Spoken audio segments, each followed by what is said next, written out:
রাধে রাধে বন্ধুরা, এই দেখো আগে আমি আম গাছ দেখিয়েছিলাম, সেই ছোট ছোট আমগুলো পড়ে গেছে, তাই আমি সেই ছোট ছোট আম আর তেঁতুল মিশিয়ে আজকের আচার বানাবো, তাই তোমাদের দেখাচ্ছি।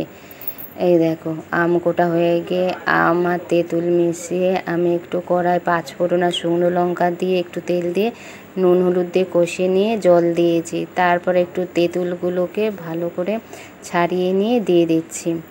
এবার একটু ফুটে গেলে ভালো করে নাড়িয়ে দিচ্ছি। ফুটে গেলে ওর মধ্যে আমি একটু চিনি দিয়ে দিচ্ছি।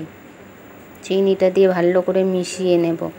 যে যার মতন স্বাদ মতন চিনি দেবে। আমি একটু টক টক আর মিষ্টি মিষ্টি থাকবে বলে সেই পরিমাণে চিনিটা দিয়েছি। যে ভাজা মশলা করে রেখেছিলাম, সেই ভাজা মশলা দিয়ে আমি এখন ফুটাতে দেবো। ফুটছে, তারপরে আমি ঠান্ডা হতে দেবো। আর কিছু বলার নেই, এই পর্যন্ত। তোমরা সবাই ভালো থেকো। রাধে রাধে।